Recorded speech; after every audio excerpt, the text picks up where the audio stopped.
pleased to inform you that we have arrived at the labyrinth. Please be advised that the punishment for trespassing is execution. Please be advised that electrical storms on the surface of Tartarus make departure impossible at this time. Resident count is as follows: 3,071. Resident deaths, including but not limited to executions, are as follows: 1,684. Resident escapes are as follows: 0. The interior can be chilly. Take a scarf with you, Captain. I would also ask that you leave your captain's ID with me, in the event that you do not return. Understood. If you die or are incarcerated for life, I can generate a new ID for the next captain. I would prefer if you returned, though. Oh, speak of the devil. Captain, I am receiving a transmission from the prison's docking authority now. Attention, unauthorized spacecraft. This is a maximum security installation. Your presence here is an explicit violation of UDL corporate policy. You are hereby confined to your docking platform until a ticket detailing your crimes has been filed and notarized, at which point your vessel will be seized and you will be executed.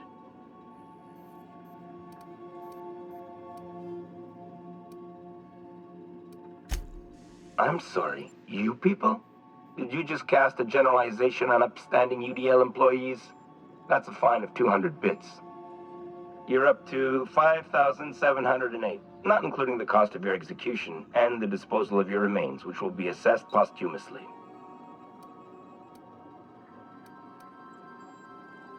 Protocol is important, sir. The sentencing of one crime does not preclude the sentencing of another, technically speaking.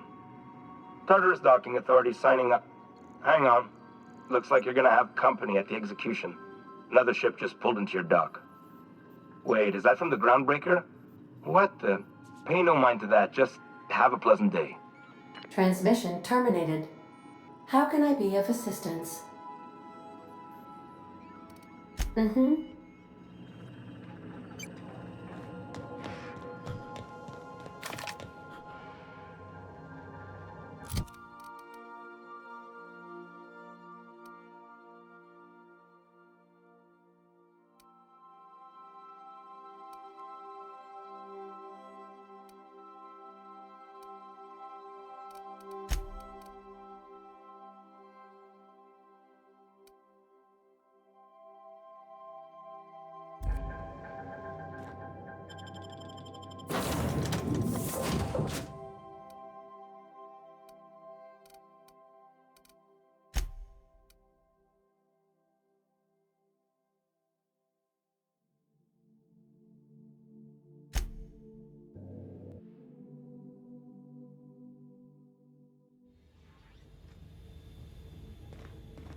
The captain did right by us. The board will never lie groundbreakers. Not while I read. Push on, Mardet. Somebody clean up this mess. What's that? Take him down!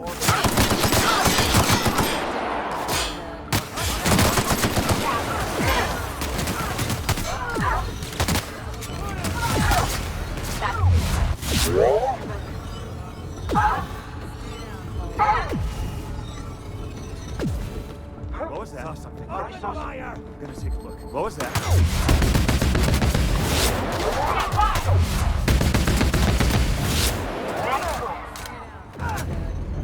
Stay down.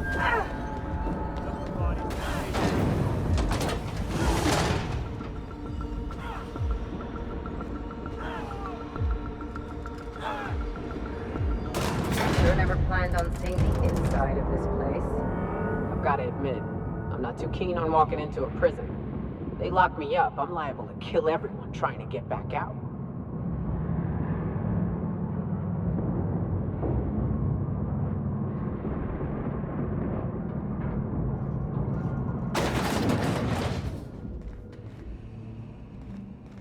Whew. We have a lot of shooting to do, Captain.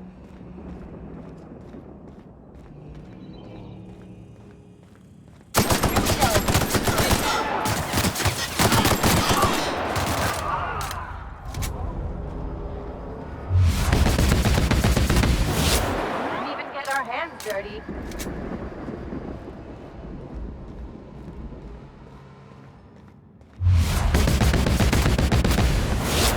Doing this!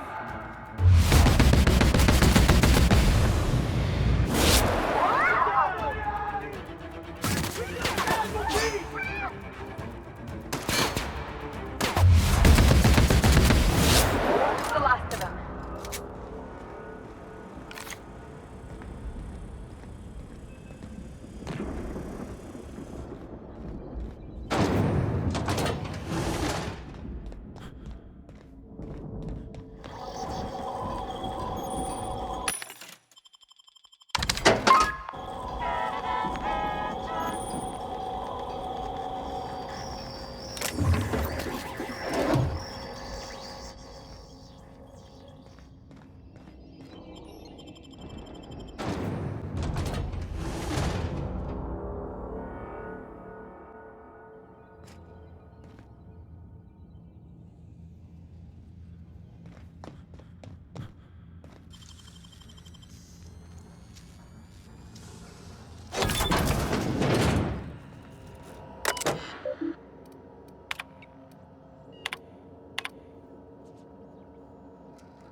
I'm not one for rousing speeches, but the captain needs our help.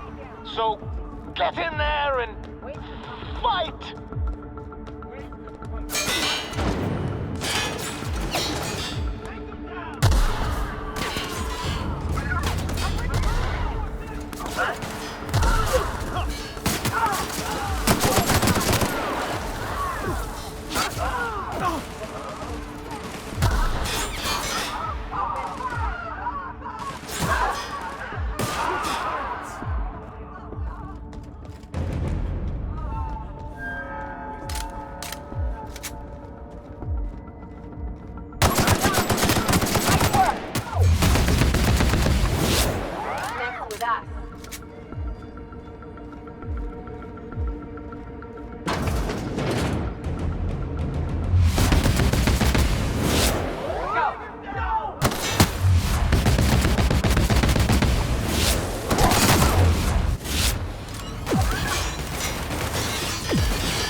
Drink?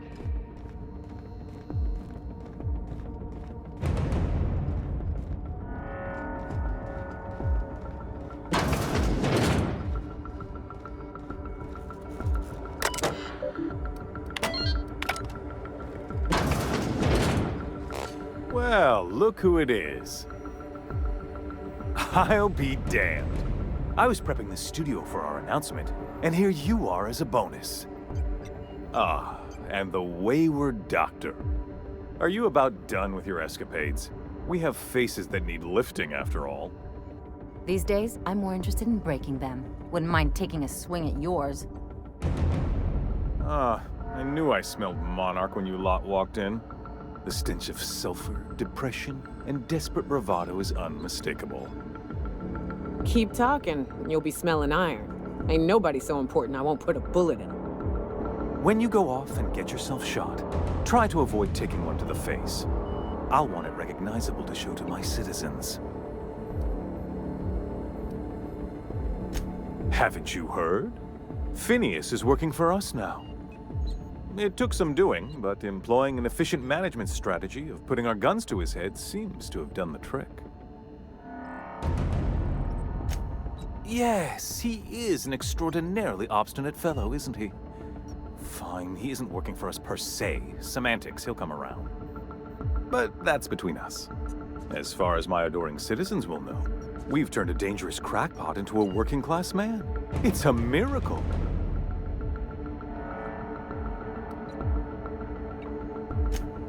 Oh yes, go on, wake them up, add more mouths to feed. That'll solve our starvation problems.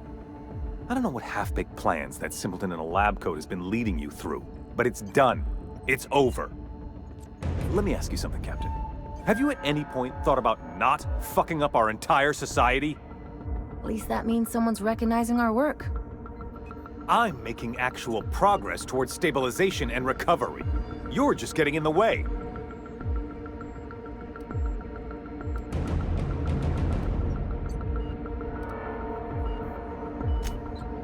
Oh, right. This coming from the psychopathic outlaw. Yes, I'll try to be more open-minded about your path of wanton descent.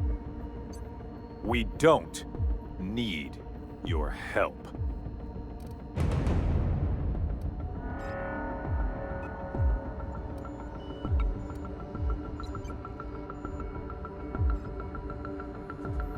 You have? Is that what you were doing at the Ministry? Look, I'm not an unreasonable man. If you manage to storm the castle, as it were, and make it out of here with Phineas alive, I can't exactly afford more havoc than you've already caused. Fine. If you survive, you'll need someone to sell the rest of the board on your plan.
Calm before the storm and all that. Hope you're right about this, Captain.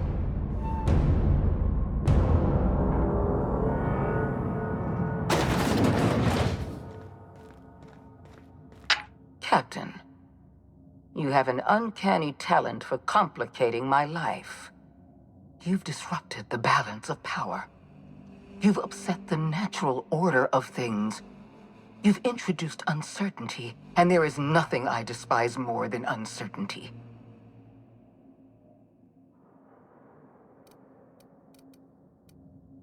Do you imagine you're leading some grand revolutionary army?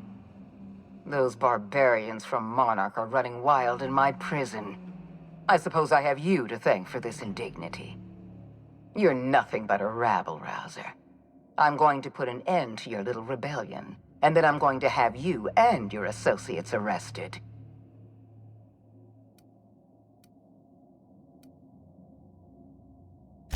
I have no intention of dying on Tartarus, Captain. Not when there's so much work left to do. I admit I miscalculated the extent of your influence. The board's plan never accounted for you. This is a mistake I intend to correct. I have Dr. Wells in my custody. Once I've secured his cooperation, I can move forward with the program. I can repair the damage you've done. I can set things right.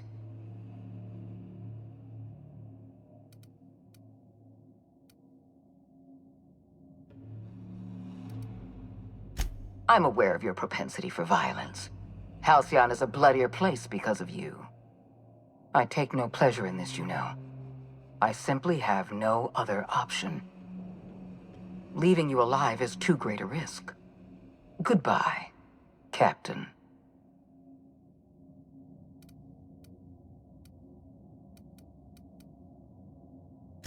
I had a feeling you'd say that. This prison is equipped with an automechanical warden. I've had it programmed to eliminate you on sight and rinse your remains down a drain. And don't worry. I will inform Dr. Wells that you died heroically, or something.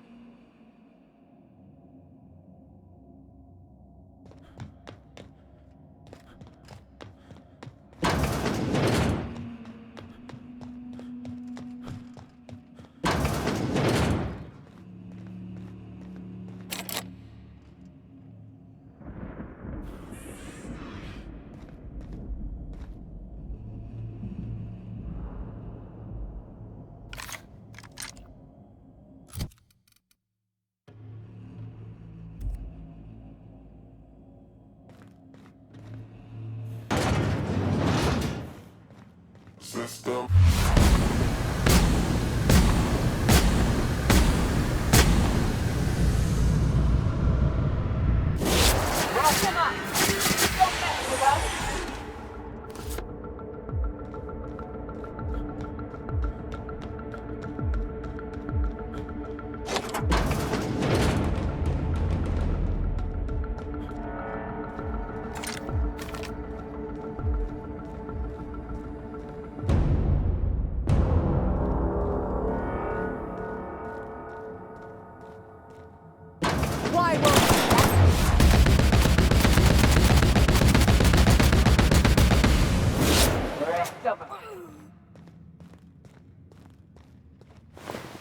Get me out of here!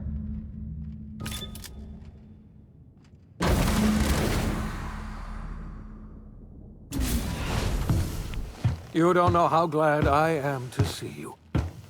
You did the right thing. Akande was a monster. Her death was much deserved, and long overdue. And you lunatic, you broke into the board's own fortress just to rescue one doddering old man! You are absolutely out of your mind, and I can't begin to thank you enough.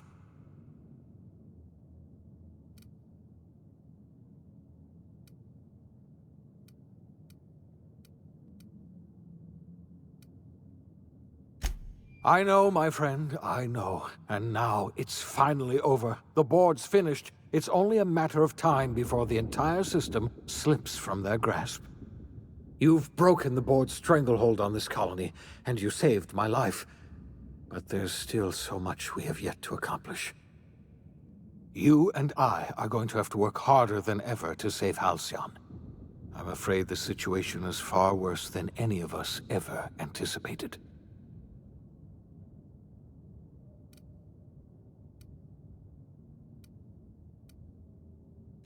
I would like nothing more than to celebrate this victory, but we have a serious problem on our hands. Earth has gone dark. We haven't received a single message in 3 years. There's been no communication, no signals, nothing.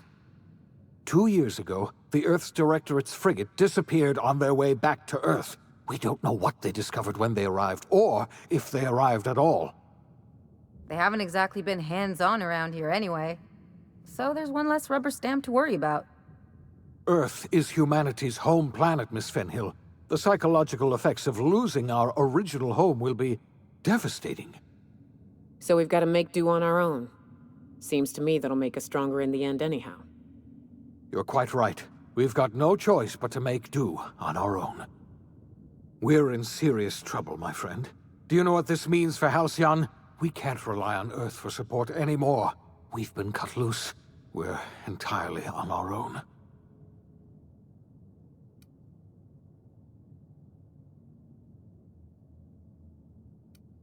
Yes, certainly. I'll help however I can.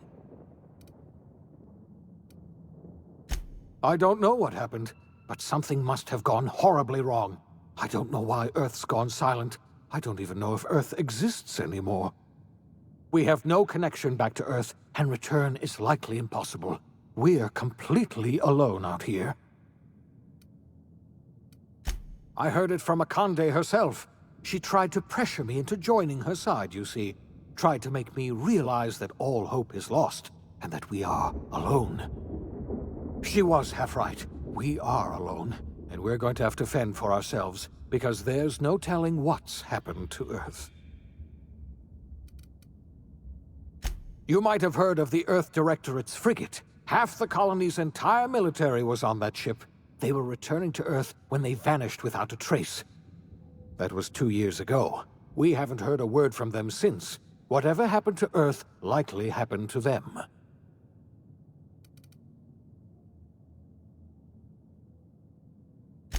Yes, Akande mentioned as much. Earth hasn't sent us a single message in 3 years. No one knows why. Akande had kept the truth to herself, perhaps with good reason. Can you imagine what would have happened if word got out? We'd have utter pandemonium.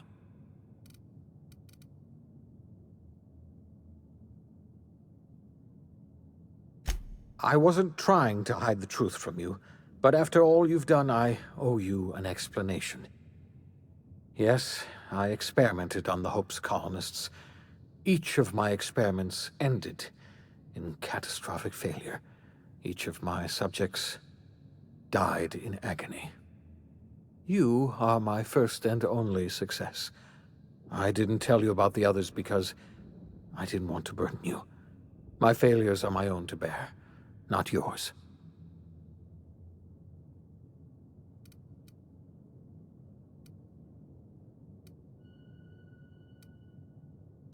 Thank you. Perhaps in time I'll learn to forgive myself. My apologies.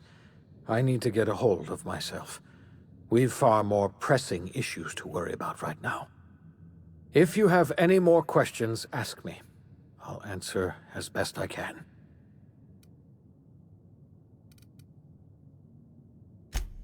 Yes, we do. You've done a marvelous thing.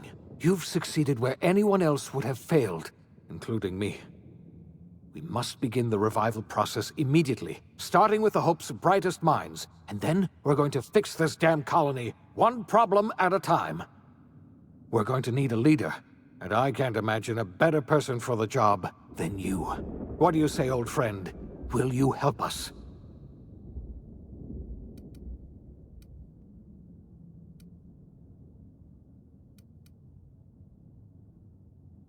You won't hear a word of disagreement from me. You're the best thing to ever happen to Halcyon. If you want to take it upon yourself to lead this colony, you have my support. We're not a colony any longer, are we?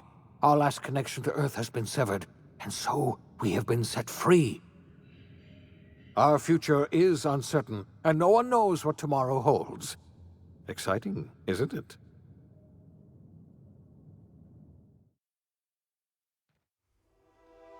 The OSI teaches that everything in the universe happens according to the grand plan. But the stranger that arrived in Halcyon was an unplanned variable. From the moment he landed in Emerald Vale, his actions altered the course of history. The events on Tartarus brought about the end of the board's authority.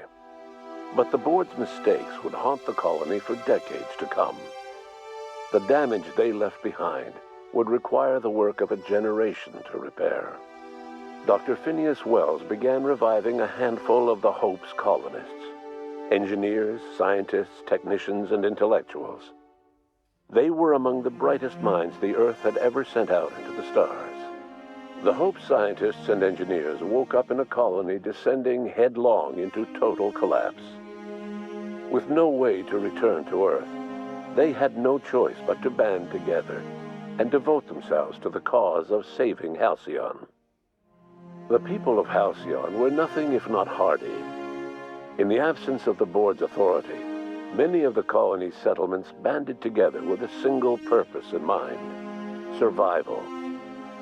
Life was especially hard in the years to come. Some towns dissolved by attrition and starvation, but most of them found a way to carry on. In the years to come, Halcyon was forced to reckon with its newfound freedom. The board was gone, and for better or worse, the colony was responsible for its own destiny. Sanjar's civil liberties and worker-centric policies were slow to catch on with the other corporations. But as Halcyon began its long, arduous journey toward recovery, many of Terra II's smaller townships started adopting MSI's alternative corporate structure, and eventually became entirely self-sufficient. In the coming years, many of these townships managed to eke by, where otherwise they might have starved. Consumed by paranoia, Lilia Hagen took Sublight Salvage in a controversial direction, openly accusing board officials of an extraterrestrial conspiracy. One day, an accident at the Groundbreaker's docking bay silenced her forever. Time would tell if her replacement could keep the Sublight family together. Adelaide McDevitt replaced Reed Thompson as the leader of Edgewater. She and her followers transformed Edgewater in their image. Anyone loyal to Reed was pressured into leaving town, and those who stayed behind adapted to her way of life. Adelaide transformed the old cannery into a new garden. The nearby Edgewater Cemetery provided a convenient source of fertilizer. As for Reed Thompson, it was said that he lasted exactly 2 days outside the walls of Edgewater. Years later, a marauder was found in possession of his hat. Under the leadership of Junlei Tennyson, the Groundbreaker held firm against corporate influence. The ship's mechanical stability gave Junlei the time to educate a promising generation of engineers schooled in her family's traditions. The future of the Groundbreaker looks promising. The rediscovery of the Hope and the abandonment of the lifetime employment program forced Byzantium to come to terms with some uncomfortable realities about the state of Halcyon. While Byzantines were reluctant to surrender the luxuries they'd grown accustomed to, the board's diminished authority gave them little choice in the matter. Nearly everyone had to learn to make do with less. Some even had to get jobs. It was a dark time indeed. Even the Gorgon asteroid, though a distant enigma to most of Halcyon, felt the aftershocks of your actions. Olivia and Minnie Ambrose worked together to cure the marauders Adrena Time had created. Through their partnership as scientist and administrator, they discovered the harmony that had eluded them as mother and daughter. And through years of patience and effort, they discovered the means to wean Halcyon from the scourge of Adrena Time. Their work eventually allowed Wells and his scientists to treat many of Halcyon's marauders. As their addiction waned, the colonists who had lived for so long under the thrall of Adrena Time returned to their communities and loved ones, and joined in the effort to save Halcyon. In spite of everything, the Gorgon asteroid remained a sobering reminder of the potential for progress and disaster in humanity's most ambitious efforts. The Rizzo's company in Halcyon dissolved after the collapse of the board. Needless to say, the launch of Spectrum Brown was indefinitely delayed. A stockpile of Spectrum Brown remains buried deep beneath the ruins of the old distillery, abandoned to time and attrition. With the dissolution of the board, Ruth Bellamy found herself without the two constants in her life: Byzantine culture and her sister Belinda. In the face of this new reality, she struggled to find a direction for her life. The colony had moved on from Halcyon Helen and would require new heroes in the years to come. And so Ruth Bellamy decided it was time to exit stage left. She quietly disappeared from public view. The dissolution of the board did not mean the dissolution of the ambitions of Cedric Kincannon, the charismatic leader of Sublight Underground. Cedric offered slugs transportation services to the newly thawed colonists and set to work ferrying resources and food wherever they were most needed. For better or worse, slug headgear became fashionable in the following years. As the board began to disintegrate, Spencer Woolrich found himself at a crossroads. Cling to what little stardom remained to him, or help usher Halcyon into its new future. To the surprise of many, perhaps himself most of all, Spencer chose the latter option. Having learned a variety of different skills in the many different roles played throughout his lengthy career, Spencer founded a radio serial dedicated to staying alive despite the odds. His subjects included how to survive violent encounters with only grazing wounds, dispense pithy one-liners for tense scenarios, and, of course, how to look good doing both. After a brief attempt at dating Helen as one person rather than two, which both Bertie and Helen found too strange, Bertie struck out on his own to try his hand at raising woolly cows.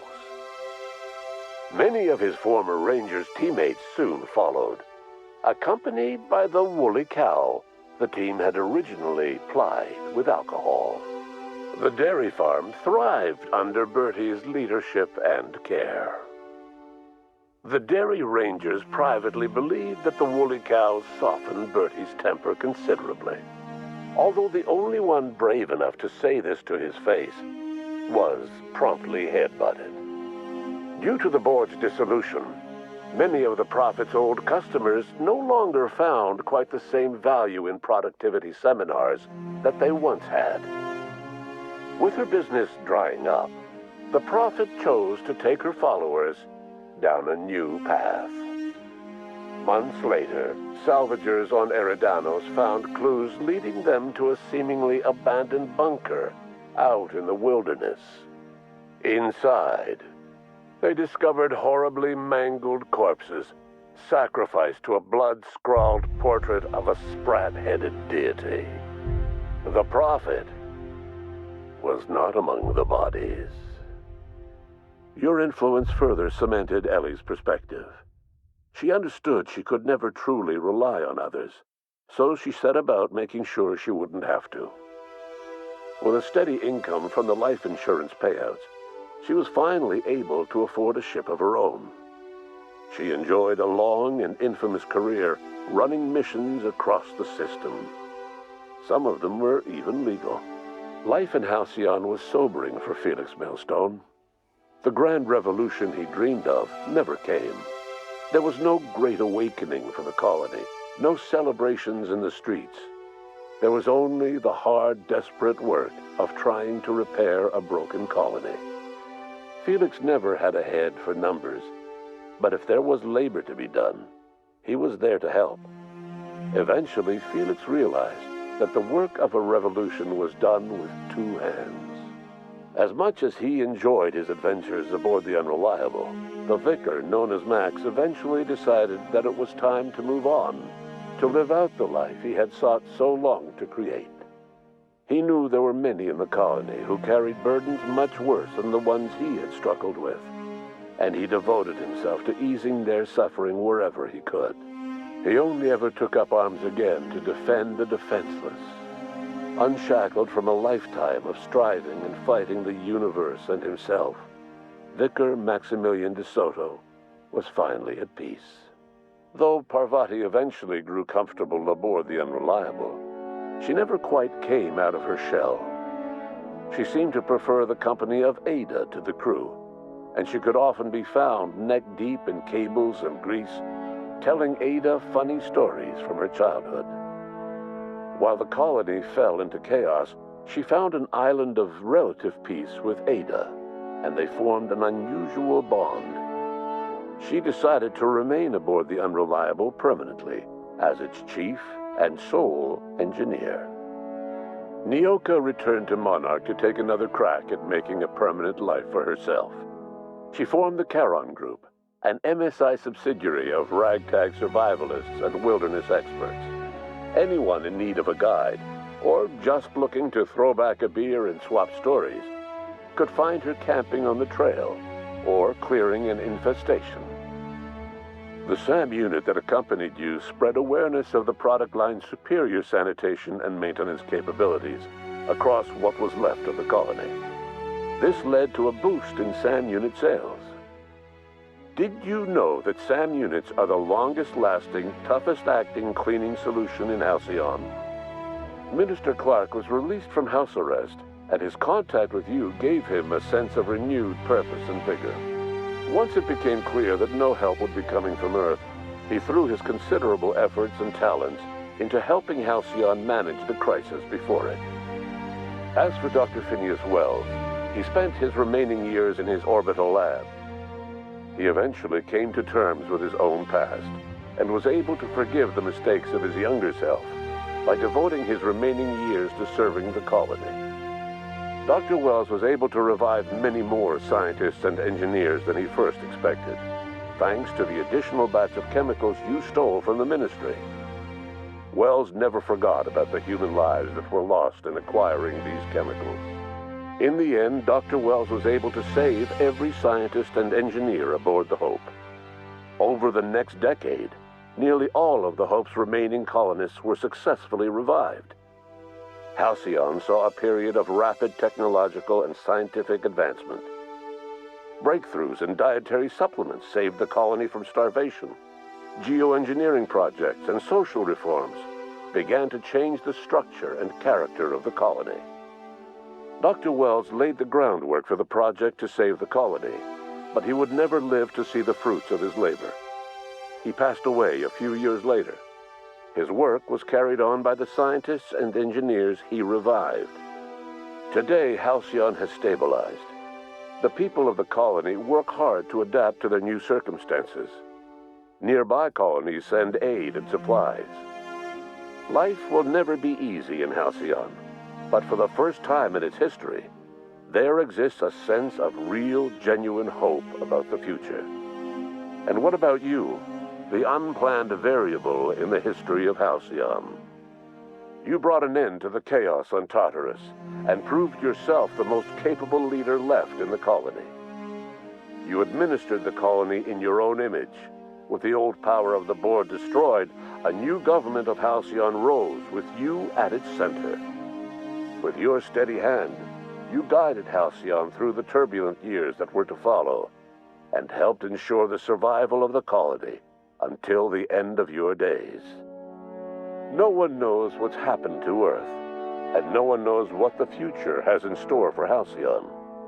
All we know for certain is this: the name of the Unreliable and that of its intrepid captain will remain the subject of countless stories for years to come.